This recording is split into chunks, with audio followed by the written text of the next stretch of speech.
Hi guys, welcome to Robin Hood Diaries. Today, special episode. This is about my father and my son Logan and my family. I'm going to try to keep things simple and brisk and move it along so we can get as much information in as possible. So, my dad passed from frontotemporal dementia, FTD.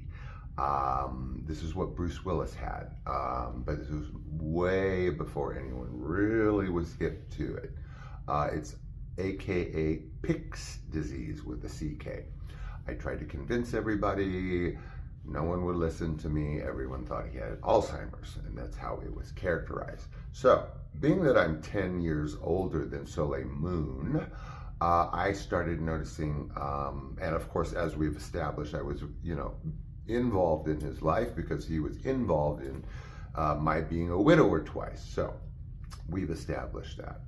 I started noticing memory, the obvious memory stuff. I would put Post-its up like take your vitamins, have a smoothie, take a bath.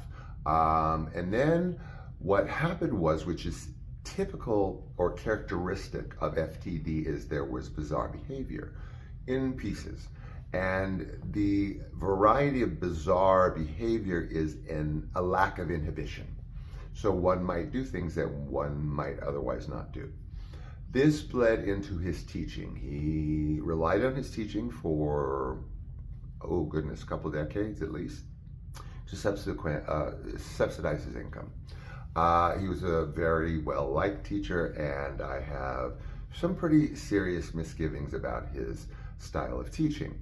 So this went on. He became more pronounced. Now he didn't have a place to be. He needed to be set up, okay, with benefits or what have you, the Screen Actors Guild, where this was going. Unfortunately, FTD is, correct me if I'm wrong, the fastest progressing dementia there is. Diagnosis is, terminal in 6 years, I believe. So, being that he couldn't stay there, in this period of time, my mom had forced me into foreclosure with a home that I bought, and so she started house sitting for two gentlemen in the industry, elderly gentlemen that had AIDS. While she's there is a guest house, sort of over a garage, where they kind of kept their, lots of paperwork, clothing, some collectibles. So my mom offered, as bad as Liz is, for him to stay there on an interim basis. Now suddenly, he was prone to also wandering. So suddenly he wouldn't be where he was supposed to be. He would be down the street at the liquor store, not drinking, just wandering. So there was all these allegations that my mother took him to ATM machines and took out money that he didn't have. Whatever, I'm gonna leave certain things alone because my book's coming out. So, in this interim wandering, not really it being too viable for him to stay in this garage house, he now is moved into a facility.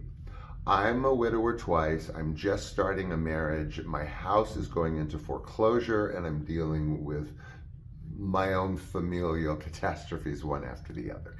So he is placed in a home unbeknownst to me. I have no idea what happened and how that happened.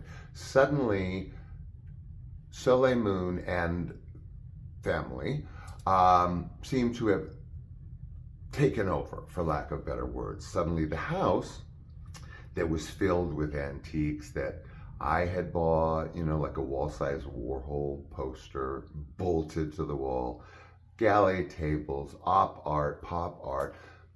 I was told, allegedly, that it just was stolen, was taken by the time that her and her stepbrother were there, sort of, I guess, tidying up. My mother was there, she took a lamp, she allegedly saw everything being dismantled. I would really like to know where that big Warhol poster was, or is, because that was given to me by Richard Perry and Gwen Wells, good friends of mine in the industry. So, he is now in this facility before he passes in another facility that I was unaware of.